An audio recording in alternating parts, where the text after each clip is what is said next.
Good afternoon, everybody. Welcome back to, goodness, what is this, episode 4 altogether? I know the third episode in which we've been doing the prologue and going around the Shire. I'm very excited today because we're going to be headed to meet one of my favorite characters of Book 1 of The Lord of the Rings, namely Farmer Maggot. We're going to get out to Farmer Maggot's today. That'll definitely be fun. But first, we have some unfinished business to take care of. You may remember last week we ended up in Needlehole, and I have to admit I've jumped forward a little bit and moved Grifflet up here to Overhill, which is where we would have been heading from Needlehole anyway. So we just sort of skipped some slug stomping on the way over here. And now it's time to progress with the two things we were working on last time. We're still trying to get those fireworks together for Lobelia Sackville Baggins in her attempt to outdo Bilbo with fireworks at her birthday party. And the kind of really sort of interesting cultural competition we see going on there in the ways in which Lobelia, while disapproving of Bilbo, is trying to sort of overtop him in one of the very things that's associated with his strangeness, you know, those sort of bizarre magical firework things. Anyway, so we're finishing up that, to bringing back what I hope is the last piece of ingredients that we need. And then secondly, we were also pursuing spiders up in the northern part of the Shire here. As you recall, there was this outbreak of sort of improbable outbreak of spiders that we were discussing last time. And now here we have finally assembled all of the slime that we needed from the slugs in order to bring to Gammer Boffin, the wise and prudent Gammer Boffin, who shall make us a way to get through the spider webs and into the heart of their little area up there in the north. So I'm going to start with Gammer Boffin here. We're going to finish the spiders up here while we're up here in the north before we head back to Tuckborough and hand in the iron filings and stuff. Okay, untangled webs, yeah. All right. Yeah, those are an upgrade. Okay. It is nasty stuff, but okay. Thanks for mixing that up for me. All right. Okay, it dries out quickly, so I'm supposed to wipe it on myself? That's disgusting. But I guess no more disgusting than cobwebs are, so okay. All right. I've heard nursery stories about a walking tree. Have you? Well, that's funny, because Sam heard those stories, too. I heard all about this. Let's talk about this for a second. Okay, but I doubt it will take kindly to those spiders. Yeah, me neither. Me neither. Okay. All right, so we've got to go back to Lob's Grove and find the spiders. I want to make sure I don't blunder up to where the bears were again. All right, that's Overhill Yards. Up there, yeah, that's Lob's Grove. Okay, so let's make sure we head west and then north. So, okay. The business about the walking tree. Now, do you remember that moment in The Lord of the Rings? Right. This is in the beginning of chapter 2. So you may recall there's this sort of fun generational thing that Tolkien does in chapter 1 and 2. Ooh, a tater. He has in chapter 1 he has Gaffer Gamgee and old Sandyman the Miller talking, and they're debating about Bilbo and his oddities, and this is when the Gaffer starts spreading the word about the big party that's scheduled to be happening soon. So and then in chapter 2, Ted Sandyman and Sam are sitting in the same pub, and they are having a sort of similar kind of discussion and debate, and we heard how little Gaffer Gamgee likes Sandyman, and it is apparent that Sam doesn't like his son any better. But the conversation the second time goes into very different channels. And one of the things that's mentioned is that Sam has heard stories about a walking tree. And you may remember he brings this forward as evidence of the fact that there are strange things you do here these days, to be sure, is how he starts the conversation. To which Ted Sandyman responds, you do, if you listen, right? So Ted Sandyman is not interested in any of these things, right? He's not going to really take part in this. But Sam brings forward the story that he heard about a walking tree, and he heard this from one of his relatives who lives up in the North Farthing, that they saw an elm tree walking. And Ted Sandyman is very skeptical. And you may remember that if anything, Ted kind of seems to win that particular fight, or the particular sort of sparring match, because he Sam cites as sort of evidence to believe that something is really happening there. He cites as evidence that there aren't any elm trees on the North Moor, right? To which Ted Sandyman responds, "Well, then Hal, his cousin Halfast, can't have seen one, right?" So it's kind of inconclusive. Now, the story that Sam cites of the talking tree, I'm not surprised by these spiders anymore because I already faced them last week.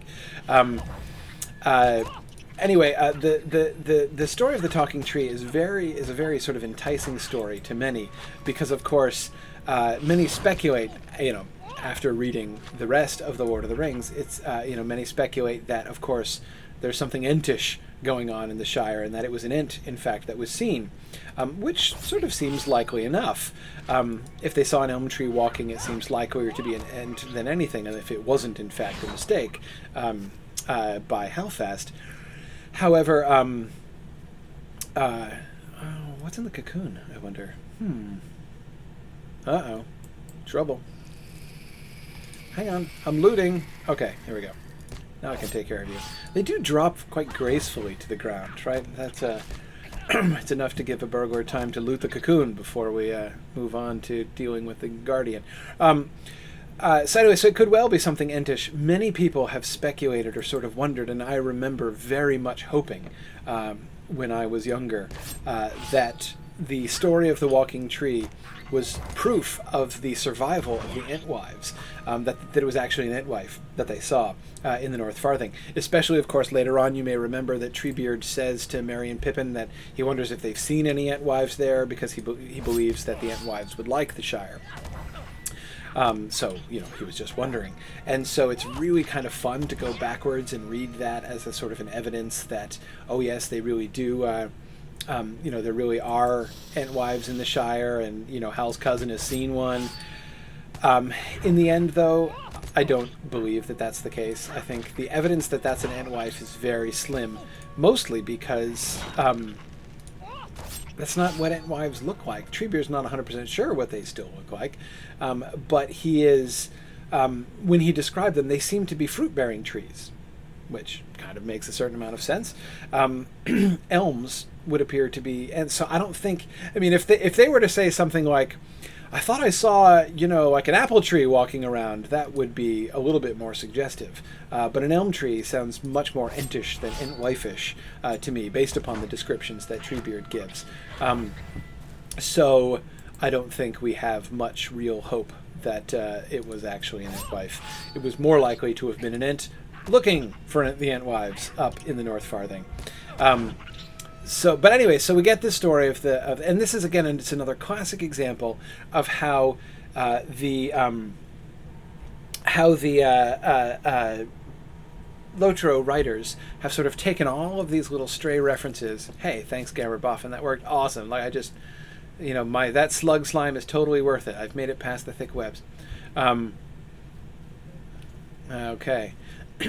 Anyway, it's just another great example of how they've taken this, this one small reference and made it into a thing. I have to admit, the first time I ever went around the Shire, I was really hoping we would get a walking tree adventure up here because because it's a Sam thing, and I love pretty much all Sam Gamgee things. But again, it seemed to me one of those. To fit that general pattern of some of those really enticing stories and enticing references that we get, but we never learn any more information about. And that Lotro kind of gives us the opportunity to kind of wander through and explore. Okay, well, I'm finding lots of spiders. A few trees, none walking so far. And none of these spiders have proven to be too big a challenge. So that's okay.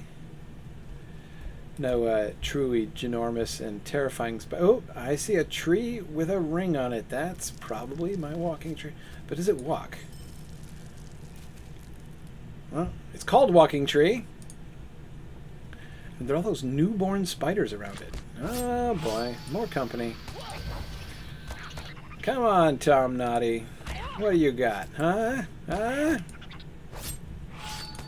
Okay. Yeah. See, look, I'm not even going to get out my stealth outfit because I'm not afraid. I'm just going to be walking around in my farmer outfit. These are newborn spiders? Well, they're not very big.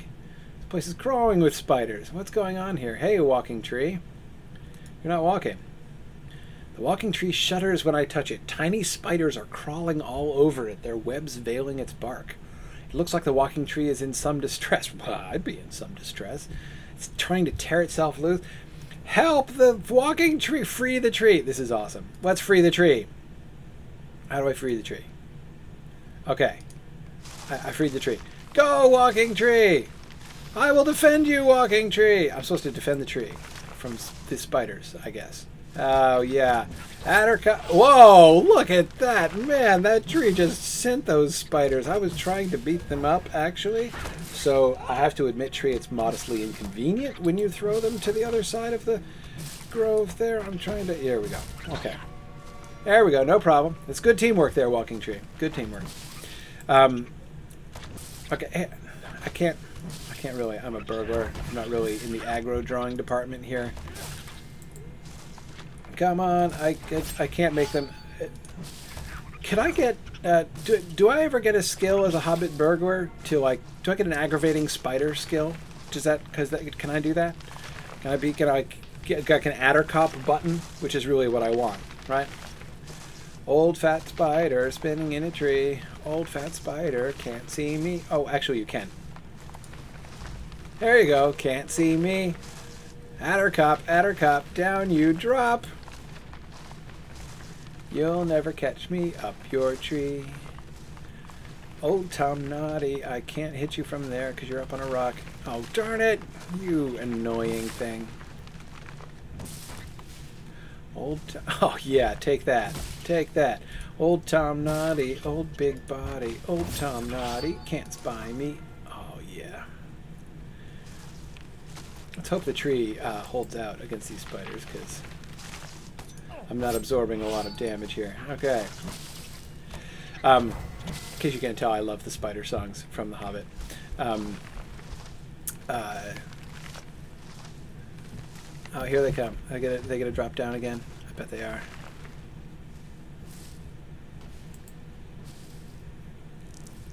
Okay, we're going this way. Oh dear. Oh, he's been attacked back there. Hey, let me help. Can I help? I'm going to be of some assistance to you, Mr. Tree. Because, hey, I'm a walking tree supporter. I believe in talking trees, or walking trees. You're not a talking tree, sadly. You've been quite untalkative so far. Now, of course, the way they've depicted this... Oh, no! Oh, I failed the tree!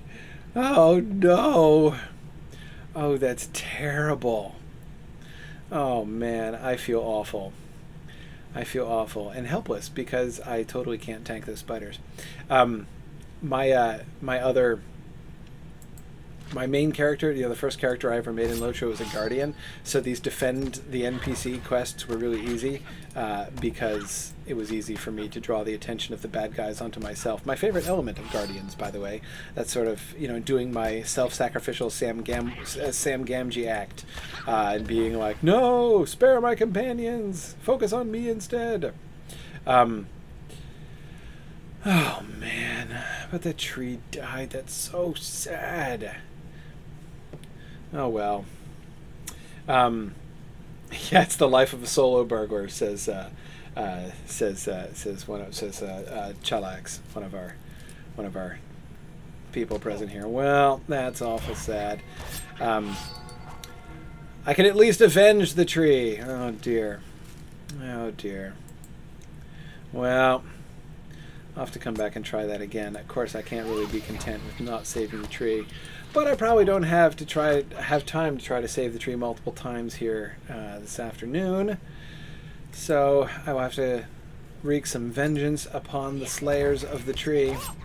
You'll notice that the walking tree, back when he was among us, the walking tree of sad memory, was they depicted him more as a Huorn than an Ent. So you see, they have seemed to make up their minds about what it was. You see that sort of interpretive step that they made.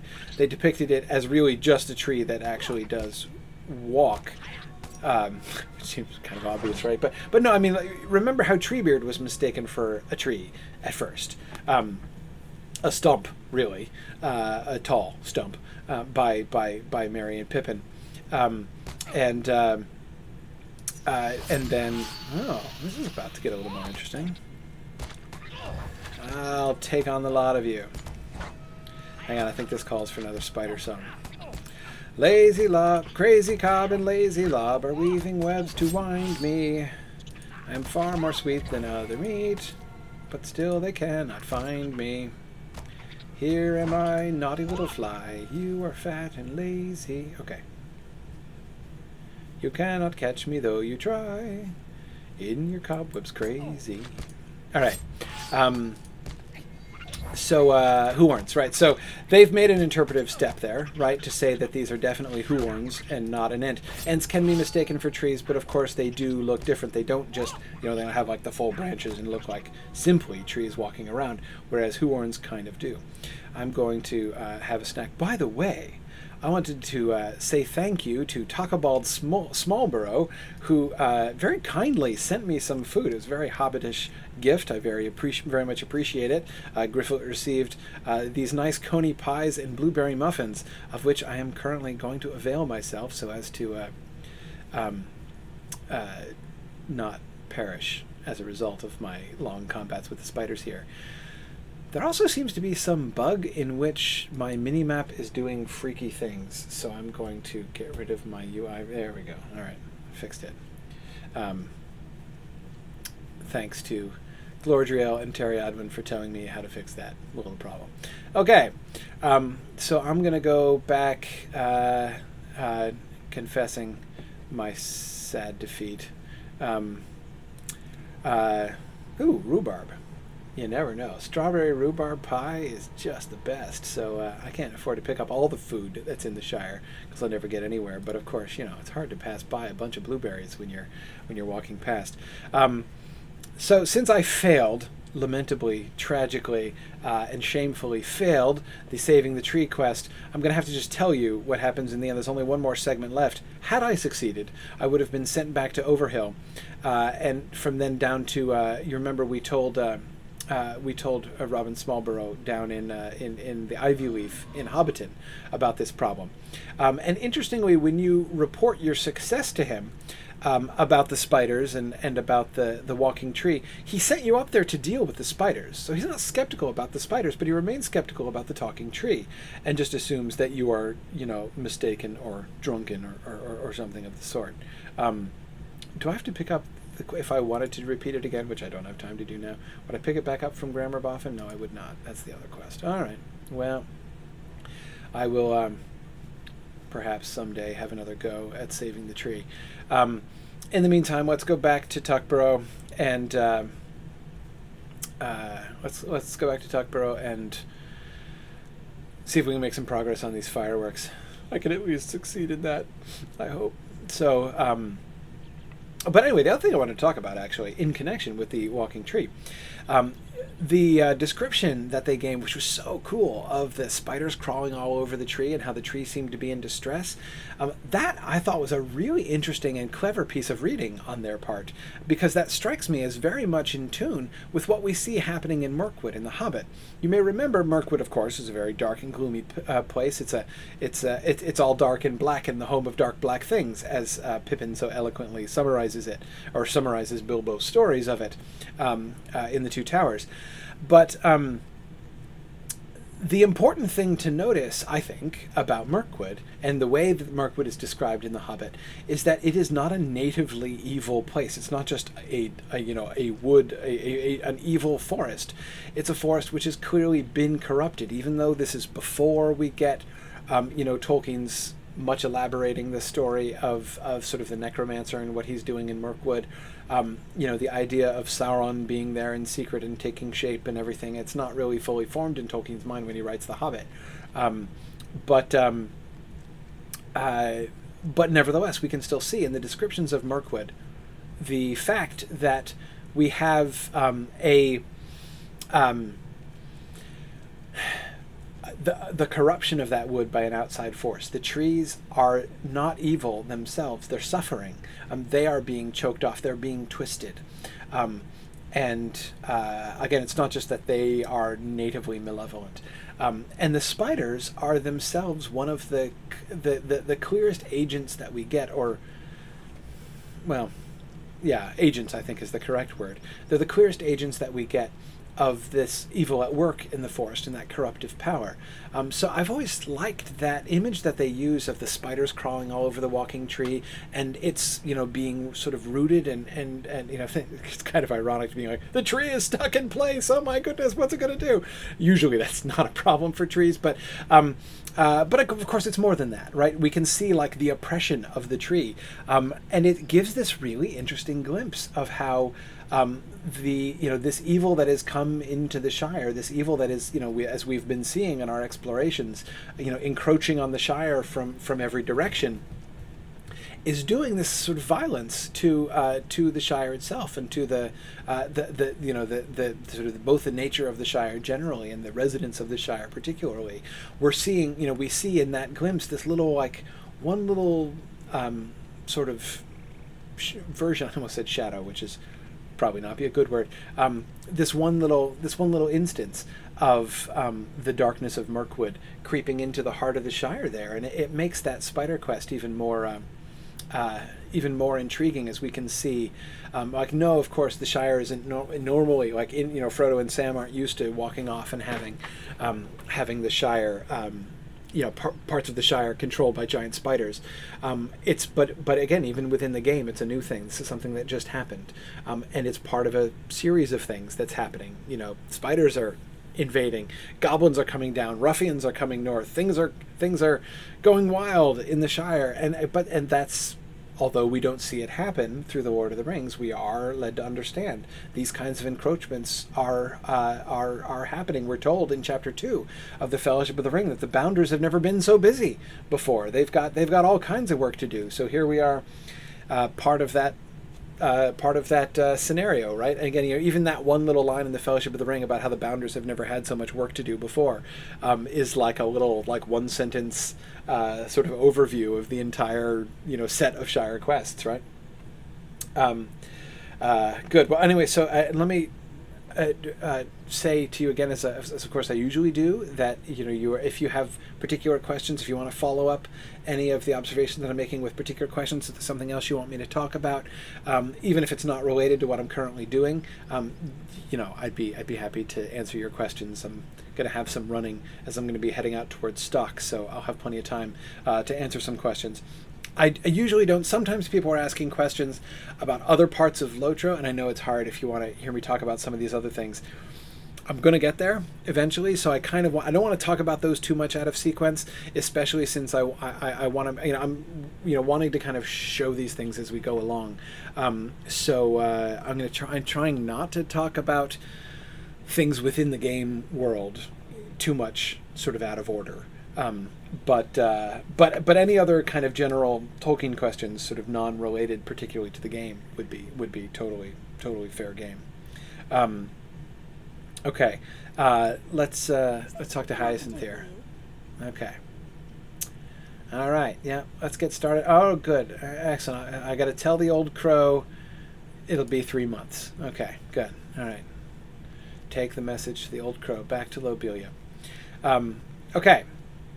So other questions. Let's see. Okay, we have. We have one question I wasn't able to get to last time. Thank you for reminding me, Fairvenin. Okay. Question about Balrogs. What are they? Okay. All right. Well, there are. Let's sort of start at the beginning there. There was Eru, the one. Just kidding. Not that far back at the beginning. So Balrogs are spirits of a similar order, actually, to Gandalf, in the sense that they are Maiar. So we have two general categories of being in Tolkien's world, and those are this sort of angelic order.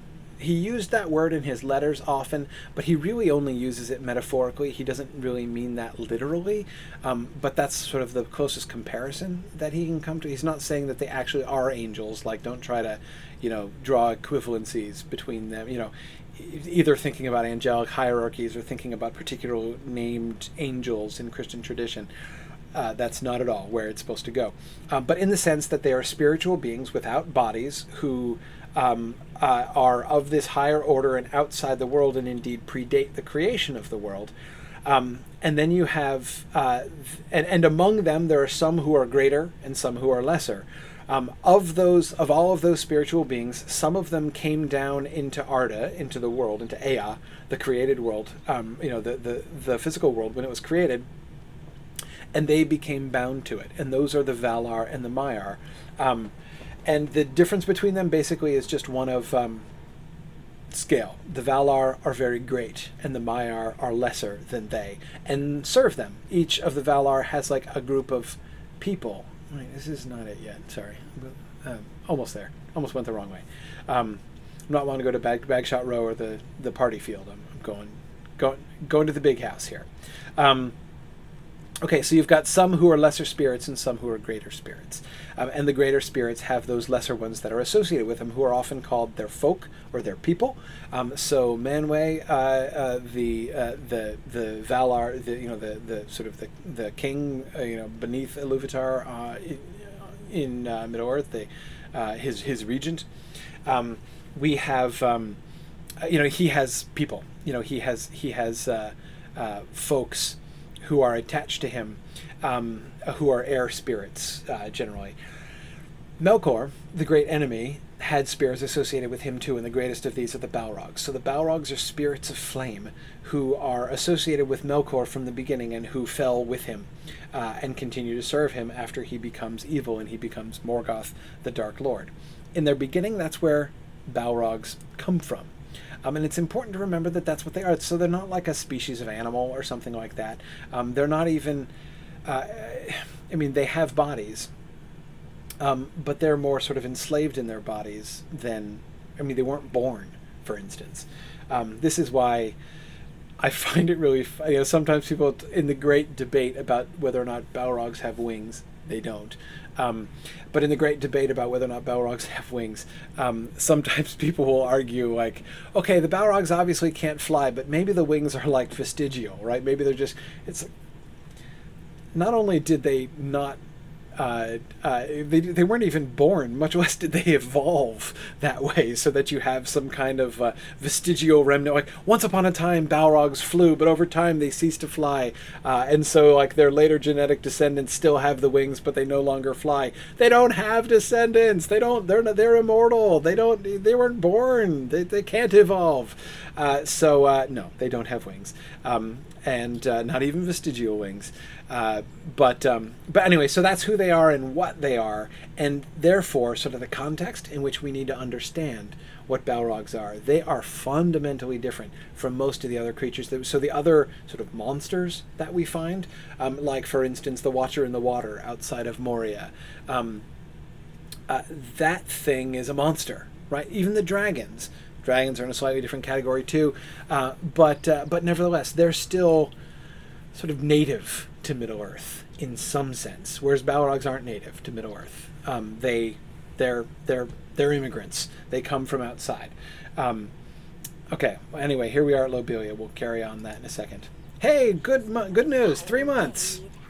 That won't do it all. Her birthday is in 2 months. Oh, the tragedy. Oh, Lobelia, I am so sorry for your disappointment. You must have those fireworks. I thought you might say that, Lobelia. One way, by hook or by crook, I will have them. Crook, you want me to steal for you? What do you Oh, I guess I am a burglar. Ah, Hyacinth said her fireworks were stolen. Yeah, they were stolen. She had some stolen ones, right? Okay, go steal them back from the thieves. Oh, that sounds like something a truly legendary burglar would do. Okay, yeah. Talk to Sheriff Smallborough. Okay, yeah. All right, I'll do that. Okay. After all, that's what bounders and sheriffs, or whatever you are supposed to do, isn't it? Catch thieves and ruffians and recover stolen properties for upstanding citizens like myself. It certainly is. Now be off. Huh. You know, that's an interesting philosophical question you ask, Lobelia. What are sheriffs for, after all? Hey, fellow Myth Guardian, what's up? I'm just running into posts here. We're all good. Okay, what are sheriffs for? Notice what's happening here, right? Lobelia is implying that the sheriffs are like for helping her, right? Serving. Yes, of course, they're supposed to stop thieves, I guess, sort of. Sheriffs aren't exactly police. They're the closest thing the hobbits have to police, but they're not exactly police. And Lobelia seems to be, of course, like big shock, Lobelia Sackville-Baggins is acting entitled, but you'll notice how she seems to be sort of suggesting that the sheriffs should obviously be deployed to assist her. It's almost like the subtext of her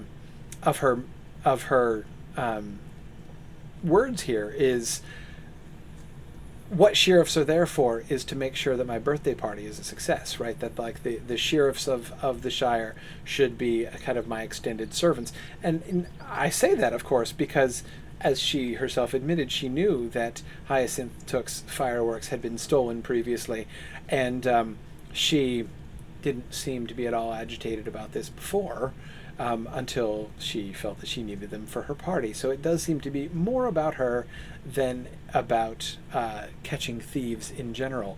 And this, of course, is interesting because it's her son Otho, or Lotho, sorry. Otho was her husband.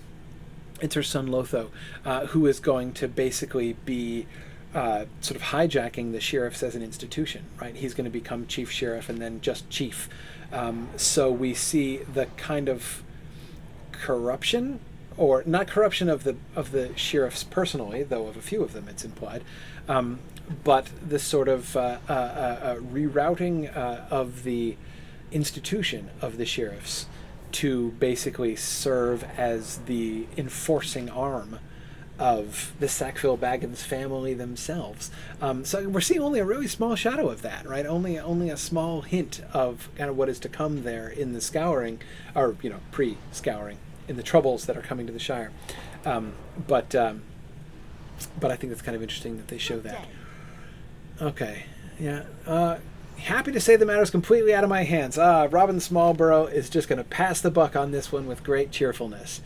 Okay, nothing I can do. Oh, not his jurisdiction, right? I got to go down to Tuckborough, right? I should talk to the Thane, right? Yeah, he'll be able to direct us. Okay, let's talk to somebody who actually has some authority down here. And I actually love the fact that Robin Smallborough, the sheriff, can be found in the ivy bush and never leaves it. Nothing ever brings him out. Giant spiders in the north front. You should go look into that. You should totally do something about that, Mr. Bounder. Lobelia causing troubles. Ruffians. Oh yeah. Thane. Go talk to the Thane. Yeah. Meanwhile, I'm staying here at the ivy bush. That just seems kind of appropriate for some reason. So anyway, down we go. Thane Paladin Took the Second, Pippin's dad. So back to Balrogs. So when,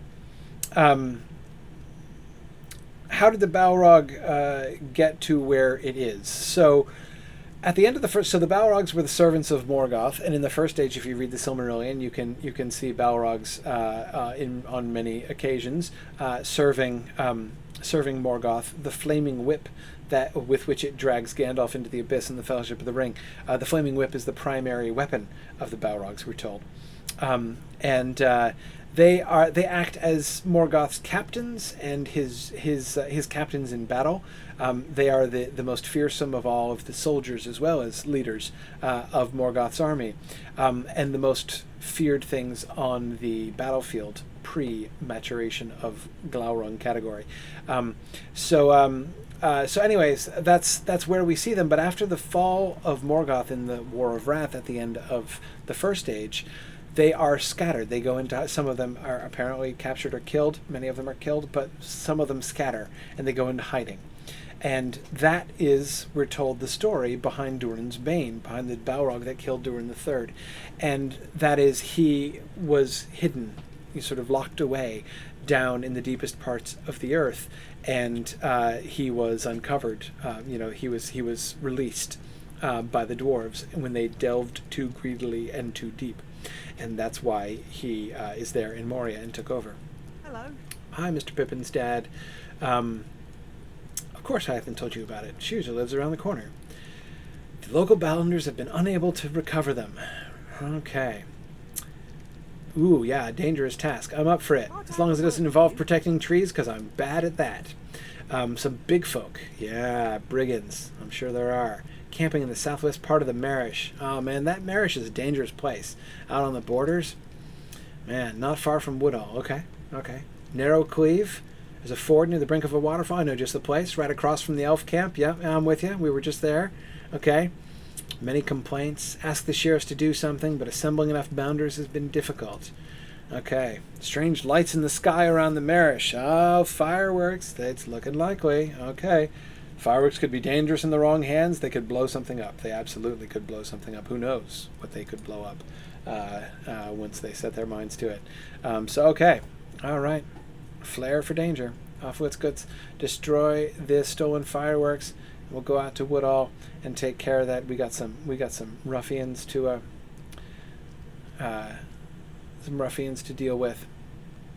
Now, before we do that, actually, I want to go this way. I don't go by the main road. I want to head out to Stock first. We'll get there, but I want to go to Stock first. Stock, of course, you may remember, when they're talking about... So you'll remember the route that Pippin and Frodo and Sam take in the Fellowship of the Ring.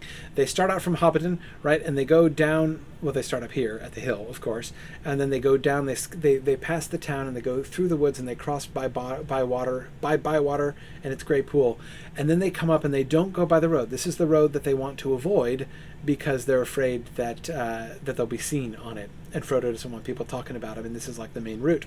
So he doesn't go past Frogmorton. Instead, they cross over and come up through these hills, and this is the some of the place that we explored up here. Down here is Old Odo's Leaf Farm, you may remember, and so they go through the Green Hill Country on this back road, which takes them to Woodhall, and this is where they meet the elves, and then they end up in the Marish, where Farmer Maggot is down here. But it's Stock they mention as where the road ends up, not far from the Brandywine Bridge. So we're going to go up through and go down the road. So we're going to go now walk down the route that Frodo didn't want to go on when he was going through. Oh, and I see it's getting to be sunset. So I'll be coming upon the ruffian encampment just after dark. That's perfect. Just right for burglarious activities. Anyway, okay, so Balrogs. So that's why the Balrog was in Moria, because it was in hiding when the good guys won at the end of the War of Wrath, of course, and they tried to set things to rights. Sauron, you may remember, repented. He was very sorry for being the chief lieutenant of Morgoth, and Tolkien says that he actually did repent, that he wasn't just faking and trying to escape. He genuinely repented and set himself on a course to be good, to stop doing evil, but then he relapsed, and it's because he implies, by the way, that it's because of Sauron's stint of genuine repentance, of genuine trying to do goodness, that he was so able to deceive the elves, like Celebrimbor and the elves of Eregion, because they knew that he had repented, and they met him during that time. And so when he came to them, they didn't, he still had a fair appearance. That's why it was sort of easier for them to understand. Yes, he disguised himself. He didn't be like, hey, I'm Sauron, Morgoth's companion. But again, he was already, he knew them from that time. He was able to reintegrate himself, though, of course, now only in appearance, as a good guy. But anyway, so the Balrogs didn't repent. They just ran. Okay, some of them died, some of them ran. and they hid themselves. And that's where they were found, under Moria. So when Gandalf destroys the Balrog, it's a big deal. Like, where does its spirit go? It's not really clear where its spirit goes, though that's something that's not really worked out in great detail with almost anybody after death in Tolkien's world, actually. Other than the elves, we know where they go, because they don't ever really leave. But anyway... Okay. Now, as far as the Lotro version of the Balrogs, that's a little hard. I understand. I've heard rumors that there is another Balrog that you actually fight. I've met Durin's Bane. We'll do it when we get there some time from now. I'm level 14 and I need to be about level 50 before I can do this, but they do a sort of a flashback session play where you're not playing your own character, but you play the part of a dwarf in Moria at sort of the height of its powers, and you're hanging out with Durin the Third there, and you go down and actually witness the Balrog breaking out and destroying Durin and his heir, and then you run. That's basically your job, is to run away. You don't fight the Balrog. So that's the only Balrog I've actually met in game. Was that one? I understand that there's another one in the Rift, right? The Rift is a place up in Angmar, which is, I understand, very dangerous, but I've never been there, actually. The Rift has been one of those things I've been meaning to do with one of my level 50 characters, but I haven't gotten around to doing it yet. So I've never actually encountered that Balrog and don't know much about the story. In one of the sessions I did with him, Chris Pearson, the senior lore dude at Turbine, was telling me that there had originally been...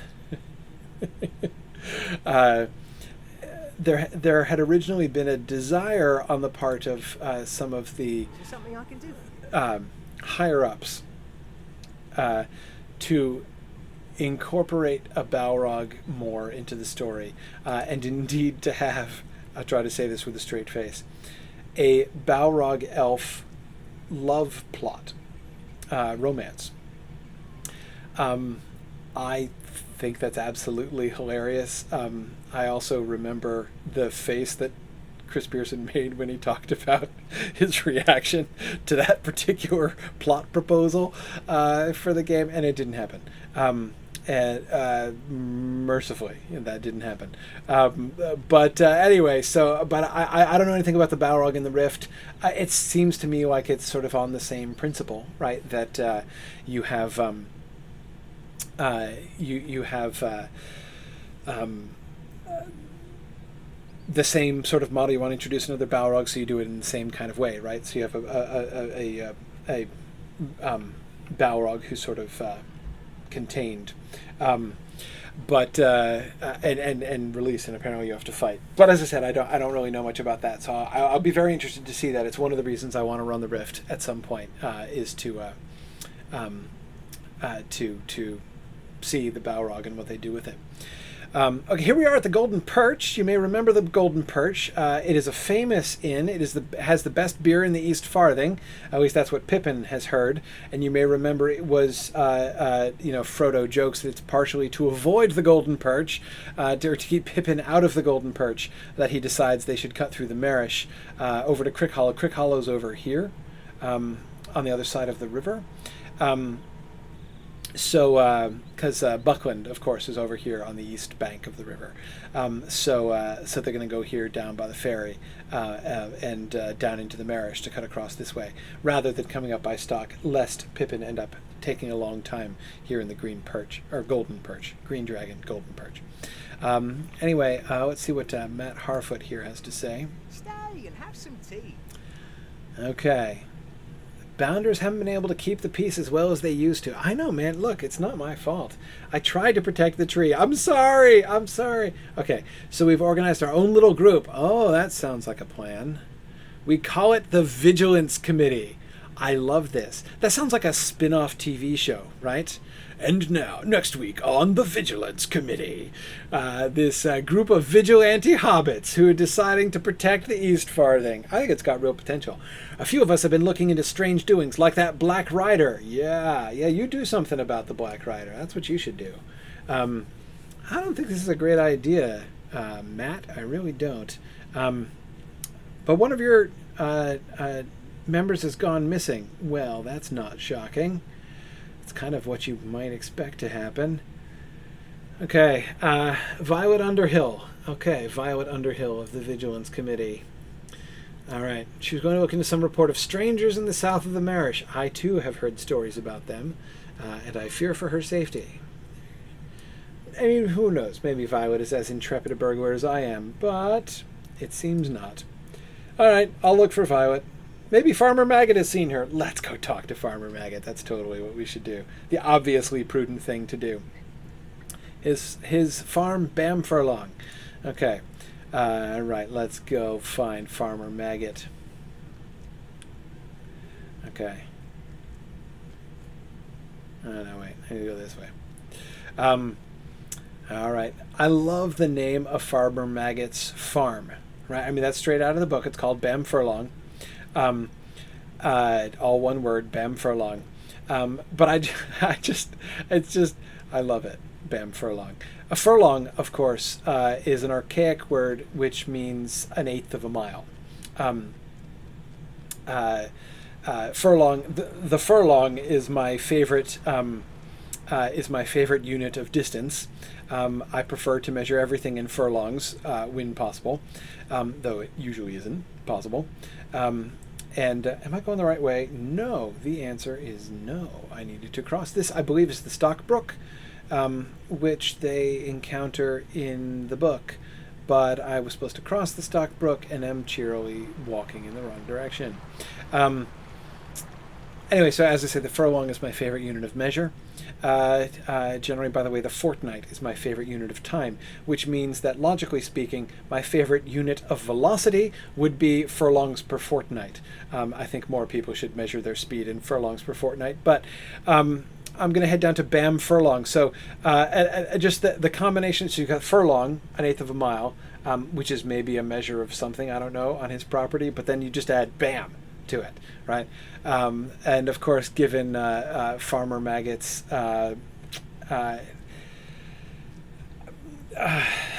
adeptness and willingness to deploy corporal punishment, it evokes all kinds of potential.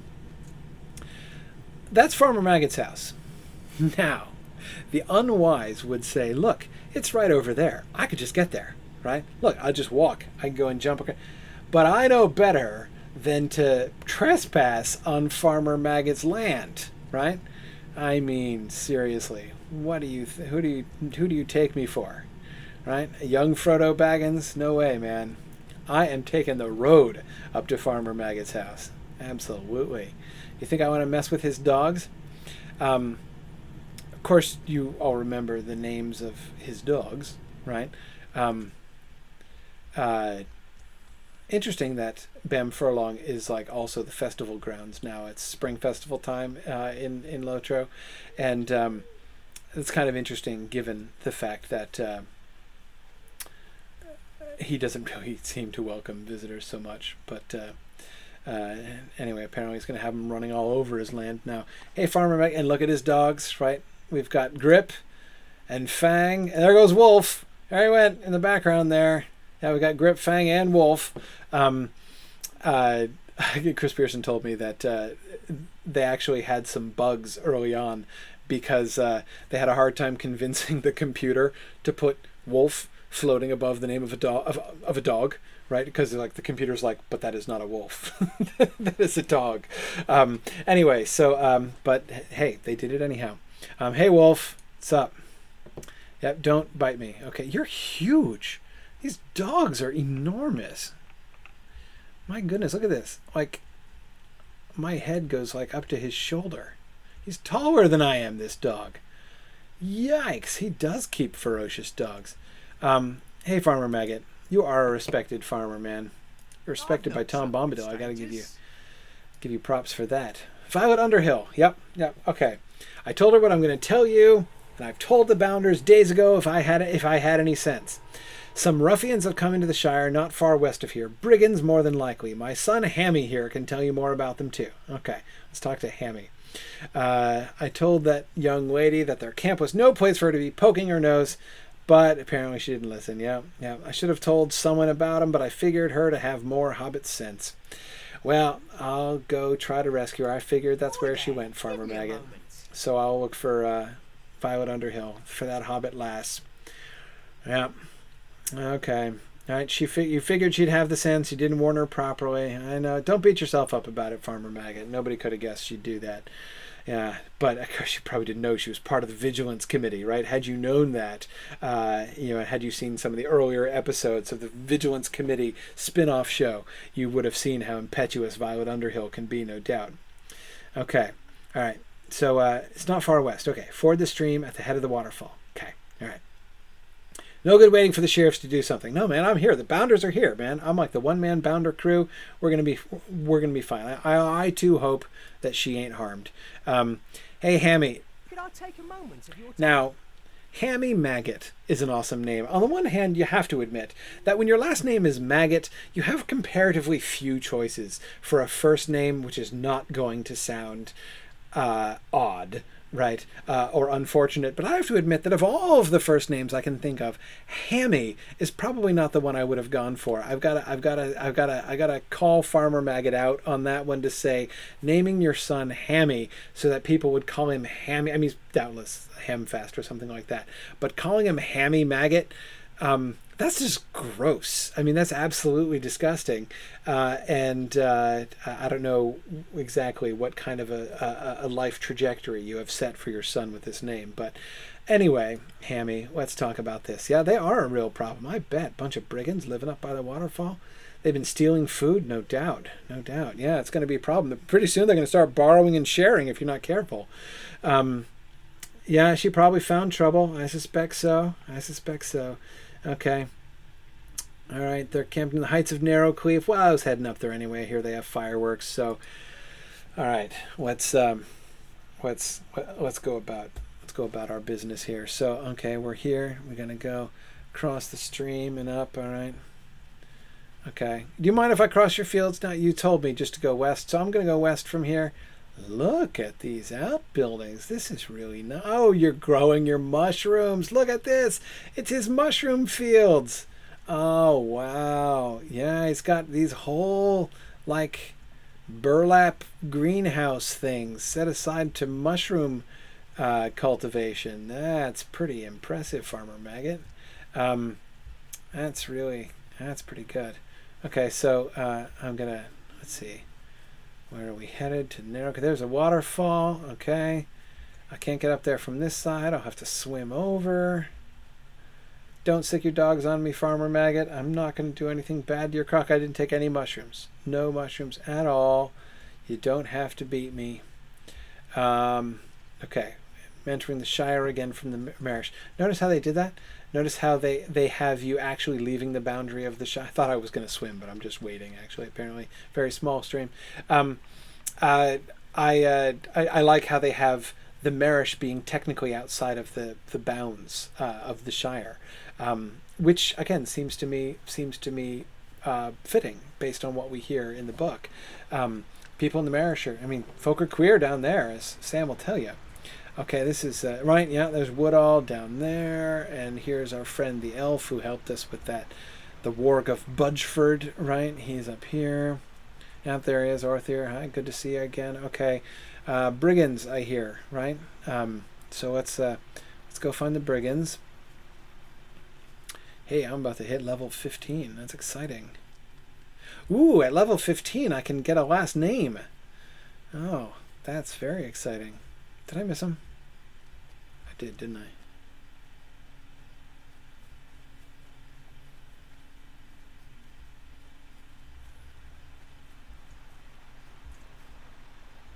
Yeah, there we go. Okay.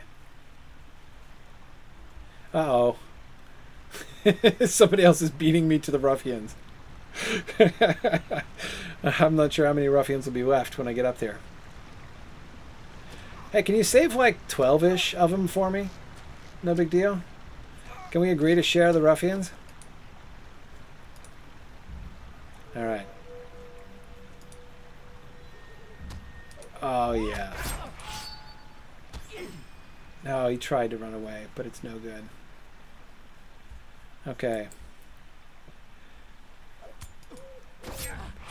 This guy must be a hunter, right? He fights like a hunter. Yep. Mm-hmm. Hunter. Hey, Mr. Hunter. No worries. I'm sure there'll be plenty for us both. I really am. All right, you get that one. What level are you, Mr. Hunter, dude? Level 9. Oh, you're an intrepid hunter, dude. All right. Hey, Mr. Brigand, I'm looking. There's. Have you seen Violet Underhill? She's in the Vigilance Committee, so she was probably very intimidating when she came through here the first time. That's what I'm thinking.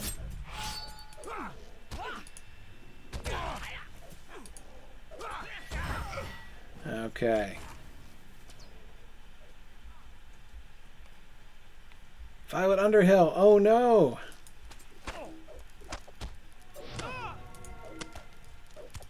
Hey. Take that, Mr. Robber. Oh yeah, they were right. You are brigands. Brigands and ruffians you are.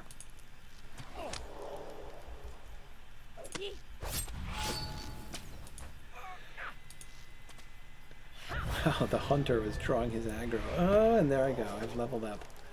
Hey, Violet Underhill.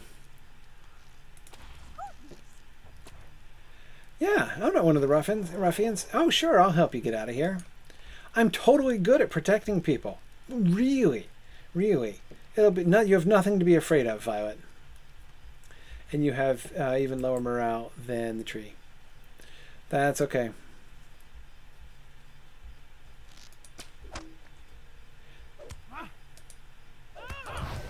Oh yeah, Violet. You give him what for? Okay, no problem. Where are you going, Violet? All right, going in front of you.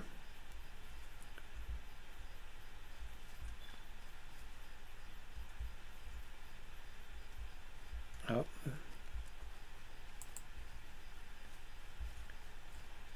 Fight me, not Violet.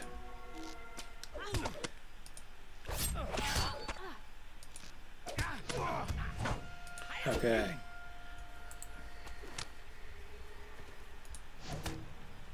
Oh, past him. All right. Yeah, that's right. Don't attack Violet. All right. Okay, Violet. You're still good. Don't lose Violet. There, where is she? Okay. Boy, these NPCs can never walk in a straight line. Okay, Violet.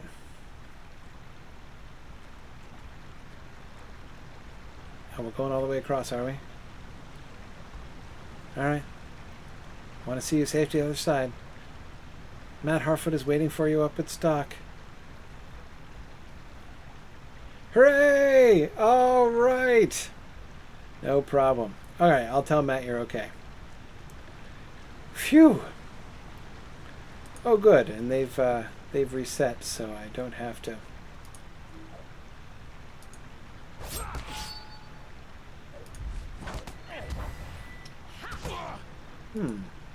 What happened to my Oops. Hang on. Let me consider my quest log in a second here. Not one when I'm not being attacked. Back of the head. Okay. I shall stealth myself. What happened to my my other quest here? Where did it go?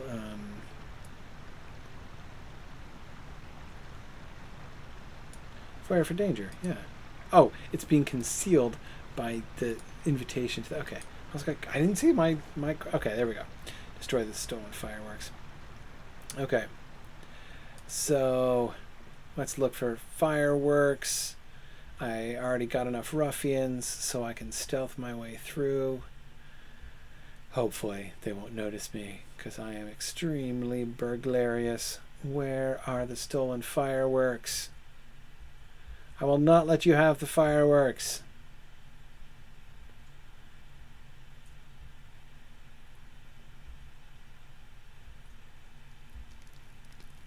Don't mind me. I'm sneaking. Okay, yeah, we got as far as this before. Alright. This looks promising. I've never been here before. I can't see myself as usual.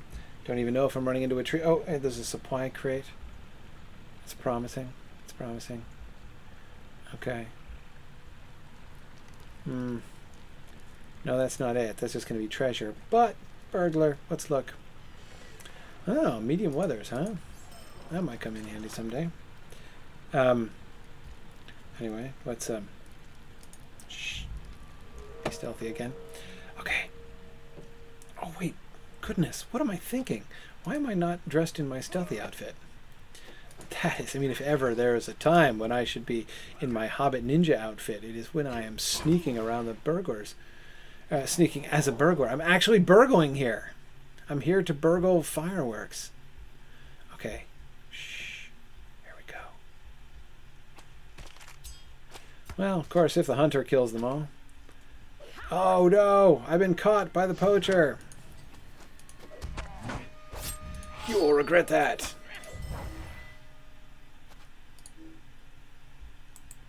Oh well, maybe I will regret that. Nah, I gotcha. Besides, I have my trusty sidekick, the hunter, here.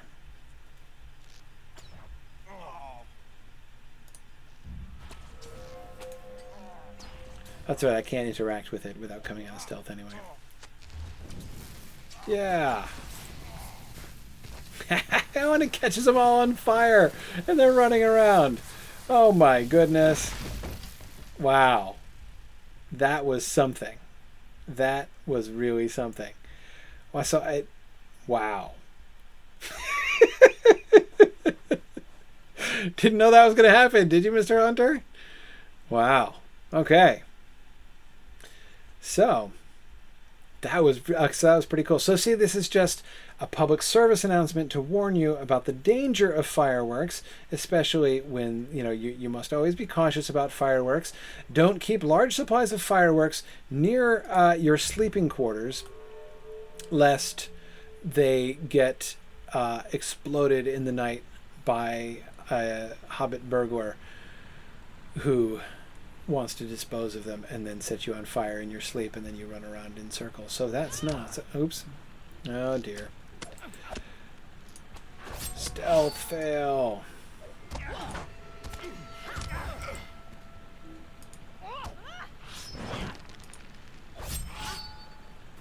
No problem. It's about to go stealthy again. No problem. Okay. Oh, I completed my Brigand Slayer deed and my Spider Slayer deed today. I think I'll have plenty more chances for both. Okay. Oh man, my stealth not so good on the exit as it was on the entrance. I was on a roll there coming in.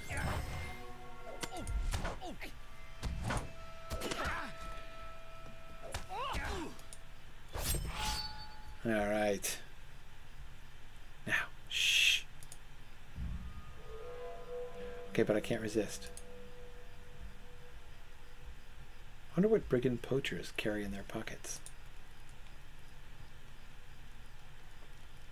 Ah, right. I got her armband. And just her armband? And a broken sword sheath? I took her sheath and her arm... Okay, yeah, that's pretty good work for a burglar, right? That's not just picking her pocket. Okay, Violet Underhill is back for the next person to rescue her.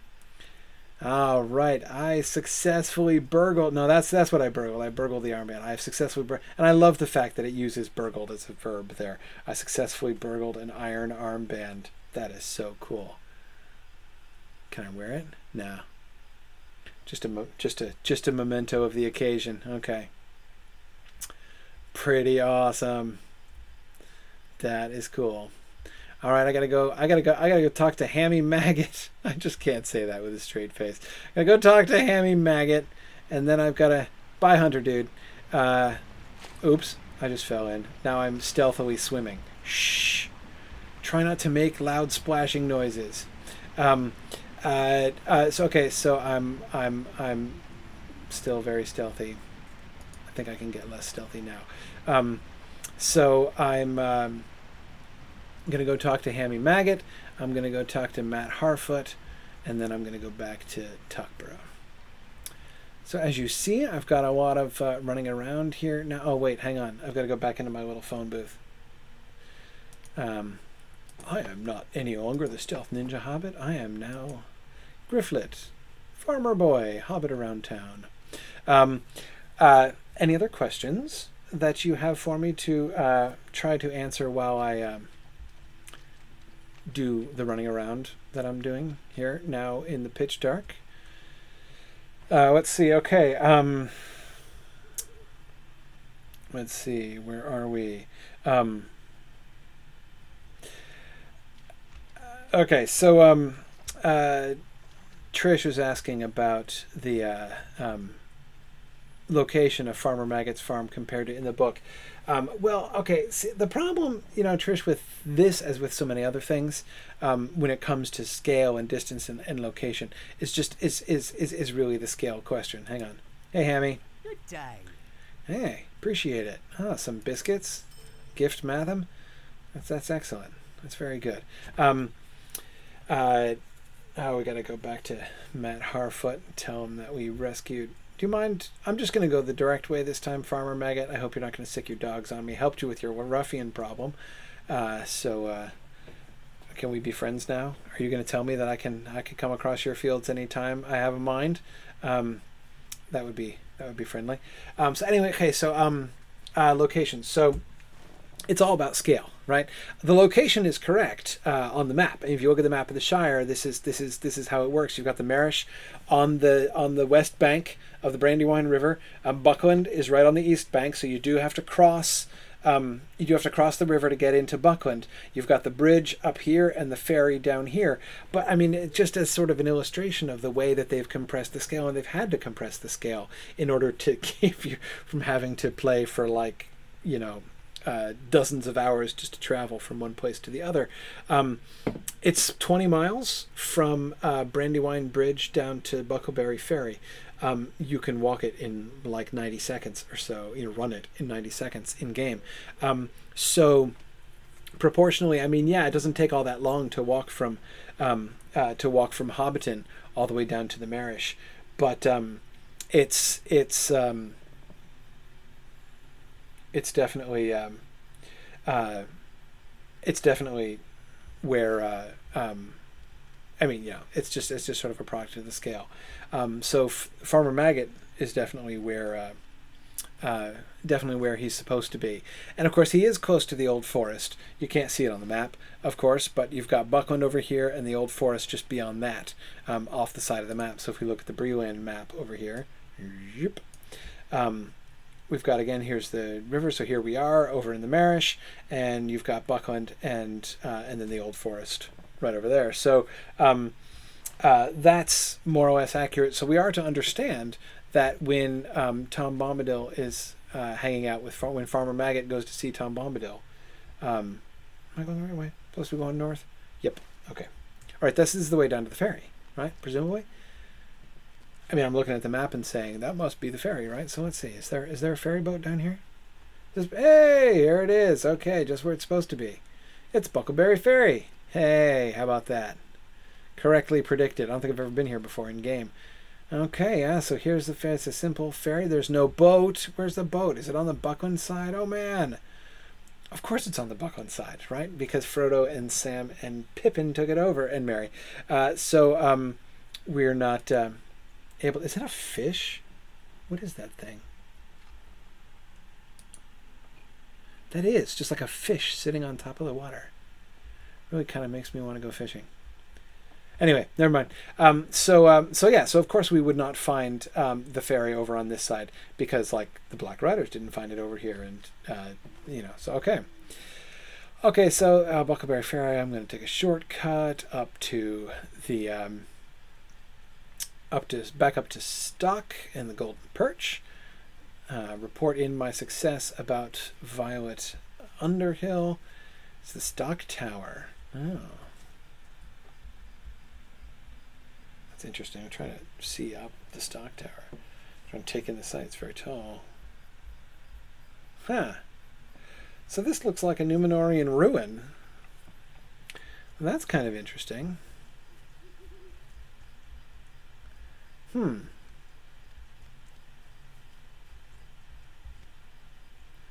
think maybe this was a lighthouse back in Numenorian days? I mean, the Brandywine is navigable, or the Baranduin is navigable. A little hard to see at night, of course, but that's okay. Anyway. But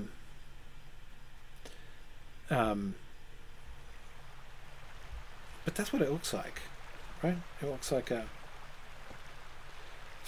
Okay, it's pitch dark now.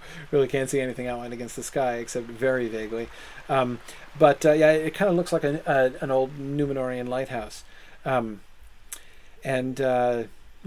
I mean, we don't get references to things like that explicitly in The Lord of the Rings, but it's the kind of thing that I would expect to find in the Shire. In the same way, I mean, and frankly, in the same way that like you do in England, right? I mean, you go to England and you're wandering around and like, oh, there's like a Roman wall, right? It's not just that you have houses that were built 400 years ago, and not just cathedrals that were built 800 years ago, but you're just like, in somebody's backyard, they'll be like, oh yeah, that's a wall that the Romans built, 2,000 years ago. That's just kind of what it's like to live in a place which, has that kind of history. The idea that the Shire would be kind of like that seems to me entirely appropriate. Like, and then there's this tower up there. Nobody in the Shire really talks about it much. They don't really think about it that much. It's just this old ruined tower up on the hill. But of course, it's probably a tower from the time of the height of the Kingdom of Arnor, one would think. Hey, Matt, founder. Yep, no, I was good. I would, trees are hit and miss, but Violet Underhill, I took special care. Okay, yep. I'm happy to accept a small reward. Oh, roast pork, how kind. No, I appreciate that, I really do. Okay, so now back to the Thane, to report to the Thane. Hey, look, I completed the life of a bounder. I've done lots and lots of quests in the Shire. I've done all the quests I need to do in the Shire. That won't stop me from doing all the other ones, but that's okay. Okay, so I'm going to head back now to Tuckborough, where I think we're going to finish up for the day today. Yes, let's go back and we'll report that we successfully destroyed the fireworks. Remember, Lobelia wanted us to steal them back, right? And again, you see here the difference between Lobelia's outlook and the Thane's outlook, or even Hyacinth's outlook. We need to make sure everybody is safe and to destroy the fireworks rather than attempting to steal them. Besides, it was pretty spectacular. Okay, so as I'm running back to Tuckborough here, other questions. Let's see. Yana's pointing out I still have a quest to turn into Farmer Maggot. No, I don't think so. No, because I got sent to him from the Violet Underhill quest, so I turned that back into Matt Harfoot instead of to Farmer Maggot. So I think I'm okay. I have done that before, just walked off and then realized I have to go all the way back to where I just left in order to hand in a quest. But I'm pretty sure I'm good. All I have left here to do is my trip to the Thane. Hey, Fox, that's not the Fox, of course. Oh, you're coming with me? All right, you're welcome to come with me. Okay. Chillax was asking, is there any additional story about Frodo's parents drowning? Not that I recall. Maybe I'm forgetting something, but I don't think so. Primula Brandybuck and Drogo Baggins. I don't think we get that story told in more detail. Of course, originally, when Tolkien first started writing the Fellowship of the early chapters of the Fellowship of the Ring, back when he was still trying to just write a sequel to The Hobbit, write another Hobbity book like that one that could be a sequel or sort of part of a sort of a series, a long series, not a sequential series, but I could just episodic adventures of hobbits seemed to be the concept that he and Alan and Unwin were kind of discussing when he was trying to write the sequel originally. So originally, Frodo's character, who of course, as I mentioned time before last, is actually named Bingo for the longest time. Bingo Baggins was originally Bilbo Baggins' son, and when you think about it, it makes a whole heck of a lot of sense, right? I mean, what was Bilbo's father's name? Who remembers Bilbo's father's name? What's Bilbo's father's name? Put it in the chat. Somebody's got to remember this. That one's easy, right?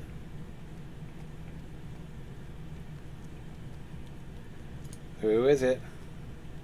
I know there's a lag between when I actually speak and when it comes through on Twitch, so I know no one's going to answer right away. Bungo, you've got it. Yes, Fairvenin and Yana both have it. Bungo Baggins, of course. So you see that Bingo Baggins is just a perfectly logical combination of Bilbo's own name and his father's name, right? With the BI from Bilbo and the NGO from Bungo, and Bingo was his name-o. How easy is that, right? So makes perfect sense. But here we are in the Tooklands again. Oh man, I just lost 31 dirty filths. How about that? Oh man, what a loss to the world that was. Anyway, so originally, again, Bingo Baggins, son of Bilbo, he was going to be the hero. You know, in the very, very, very first draft that Tolkien wrote, we got that. Hey, what's this Bounder's Quest? Oh, Bounder of Great Merit, really? Might I speak with you a moment? Well, thanks. I'm glad you've noticed I've done all. I've been trying my best, you know. I report back and tell him of my deeds. Okay. Ooh, I'll get to the title Honorary Sheriff. Oh, I'm totally using that title. Absolutely, that's so exciting. Okay. Anyway, so eventually, of course, when Tolkien decided that Bingo should not be, in fact, Bilbo's son, but rather a more nephew figure. He's not, of course, his nephew. He is his first cousin, but he's and removed once removed either way, as the gaffer says. And you see the gaffer is exactly correct in his, as you would expect, in his assessment of the family tree. But there's still the relationship that they're in is essentially uncle to nephew. That's sort of the character of their relationship. Anyway, so you know, when that happened, of course, Frodo needed parents, and that was where the invention of the tragic boating accident came in, because of course Frodo was going to be raised by Bilbo in Bag End. So, but yeah, I don't recall any further details of the Drogo and Primula tragic boating accident story. You know, it was a sight to see. I got to tell you, Thane Paladin, you kind of missed it. That was really pretty awesome. I've amply repaid the trough Sheriff Smallborough placed in me. Oh, that's so nice. I've earned your respect. That means a lot to me. It really does. Okay, I get a small reward. A fireworks starter. It's a club called Fireworks Starter. Well, don't think I'm going to use it. The Hammer of the Tooks. Oh, man. Can I just have that as a title? Could I be called Grifflet, Hammer of the Tooks? Well, no, because that makes it sound like I actually beat on the Tooks, which isn't nice at all.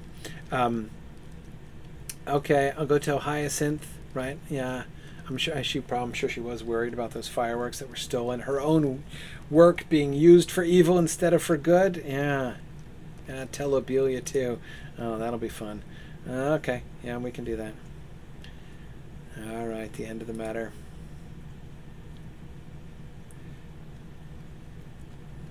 Okay.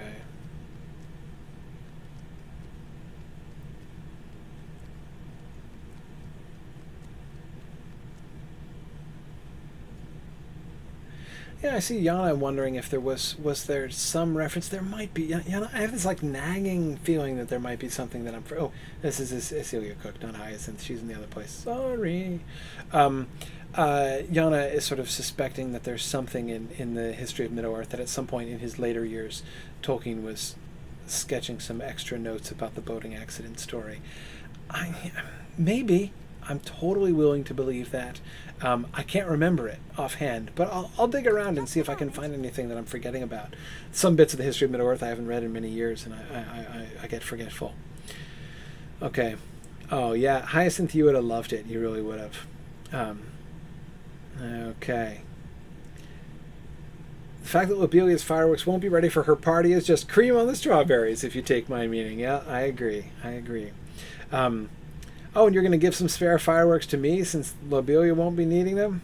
Okay, so Lobelia, thank you very much. So Lobelia is not going to be getting her fireworks. That's all. Oh, but I'm not supposed to go tell Lobelia? Oh, well. That's fine. Okay, well, I appreciate that, Hyacinth. Well, that was a fun quest chain, Hyacinth. I appreciate that. All right.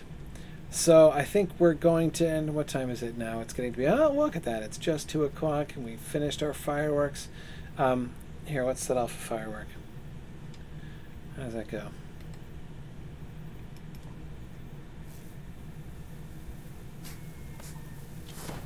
Woohoo! Yes. Okay, fireworks in Tuckborough. We finished the quest. Oh yeah, I got a rocket planted in the ground there. Very good. Excellent. Okay, so next time we're actually going to carry on with the epic quest line, which is what I said we were going to be doing. I have been kind of indulging myself in the Shire here a little bit. I've been really enjoying going around the Shire and exploring that. It's one of the things that I know I really look forward to most when I first started playing Lotro. So I'm gonna stick a little bit more closely to the epic quest line when we get outside the Shire. But like I say, I'm enjoying going around the Shire. But we're gonna head up to the North Farthing. So next time, we're gonna go back to the epic quest line, which was sending us up to Scary and Brockenborings up here. The quarry, of course, is at Scary, as you may remember. There's actually a reference to that in the book. So we'll head out that way, go up to Brockenborings, and the Greenfields, of course, where the legendary battle between Bullroarer Took and Gulfimble, the King of the Goblins, happened. So we'll definitely head up that way. Maybe in the meantime, before next week, I'll head back into Mickle Delving and get my my honorary sheriff title. I'm really pleased about that. Let's see. Thanks for joining me. Now, quick question. So Yana asks, do I think that hobbits would make their own fireworks by now? I like it for the game, but I doubt it for the books. Yes, I doubt it for the books too. The fireworks in the books clearly seem to be the product of Gandalf and therefore magical. In fact, the description of the fireworks in the Fellowship of the Ring makes it clear that many of them are, as the narrator says, obviously magical. Well, he says that of the toys, but still, it seems to be pretty true of the fireworks too. So I don't think it's just a matter of, handing down the correct chemical formula and making the fireworks. But of course we do get the invention of gunpowder by Saruman, and it's kind of fun, isn't it? I mean, well, no, it is kind of fun. It's kind of fun to think that there's Saruman down there in Isengard inventing gunpowder so that he can blow things up at Helm's Deep. And here are the Shire hobbits already knowing the secret of gunpowder, but all they use them for is fireworks, right? There's something that's actually kind of fun and fitting about that, I think. No, they probably wouldn't actually do it in the book, but, it doesn't say explicitly that they don't. It is kind of fun within the game. But anyway, so thanks for that. Thanks for joining me here this week. I look forward to getting back up into the North Farthing and exploring this goblin crisis that we're told is going on up there. And I hope that next week, so please try not to let any walking trees die. Learn your lesson from my shortcomings this week. Keep the walking trees alive, and we'll see you guys next week. Thanks for watching, and Godspeed.